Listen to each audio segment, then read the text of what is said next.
तो हेलो दोस्तों, नमस्कार। आप सभी का हार्दिक स्वागत है हमारे आज की इस नए मोस्ट और सेलेक्टेड क्वेश्चन में। ठीक है, आज की सीरीज आप लोगों के लिए बेहद ही इंपॉर्टेंट होने वाली है। आराम से पढ़ेंगे, बेस्ट तरीके से पढ़ेंगे। ठीक है, अगर आप एसएससी की भी प्रिपरेशन कर रहे हैं, आरआरबी की भी कर रहे हैं, जेएसएससी कर रहे हैं, बीटीएससी या फिर डीएलआरएस बिहार पर्पस के लिए, तो सभी के लिए इंपॉर्टेंट, बहुत ही हेल्पफुल होने वाली है। लेकिन आप लोग का मकसद होगा एसएससी जेईई में CPWD प्राप्त करने का, जो कि सबका ड्रीम होता है। तो आप बने रहिए मेरे साथ, चलते हैं सीरियली वाइज इंपॉर्टेंट क्वेश्चन के साथ। सिविल इंजीनियर के लिए बेस्ट वीडियो होने वाली है। इलेक्ट्रिकल और मैकेनिकल भी साथ साथ पढ़ सकते हैं। वैसे तो ये ऑल जेईई पर्पसेस के लिए वीडियो है। ठीक है, मोस्ट इंपॉर्टेंट क्वेश्चन आपको यहाँ पे मिल जाती है। ठीक है, चलिए शुरू करते हैं। हमारा पहला नंबर क्वेश्चन कहता है, what is the super elevation of metre gauge. ठीक है, मीटर गेज में सुपर एलिवेशन कह रहा है कितना होना चाहिए। सुपर एलिवेशन मतलब क्या होता है कि ट्रेन जो मुड़ती है ना, तो ट्रेन का जो ये आउटर साइड होता है, ये जो आउटर साइड होता है, ये कितना उठा होना चाहिए, उसी को कहा जाता है सुपर एलिवेशन।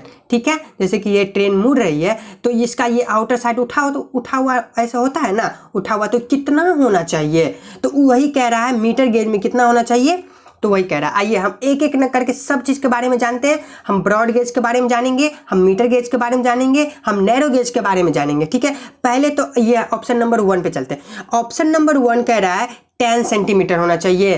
तो जी हाँ, मीटर गेज में हमारा 10 सेंटीमीटर उठा होना चाहिए। ठीक है, मीटर गेज में याद रखिएगा। हम लिख देते हैं, आप नोट करते चलिए, इंपॉर्टेंट वीडियो बहुत ही ज़्यादा महत्वपूर्ण है। मीटर गेज में 10 सेंटीमीटर होना चाहिए।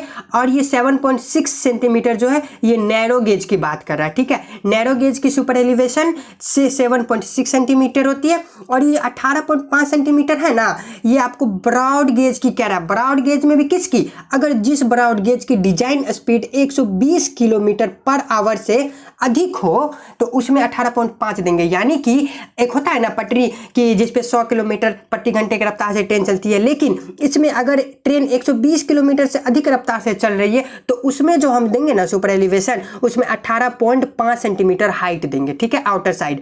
और ये जो है ना 16.5, ये ब्रॉड गेज की है, लेकिन ये 120 किलोमीटर से लोअर चलने वाली डिजाइन स्पीड के लिए ये डिजाइन की गई है 16.5। यानी कि इस पे 120 किलोमीटर से कम रफ्तार से गाड़ियां चलेगी।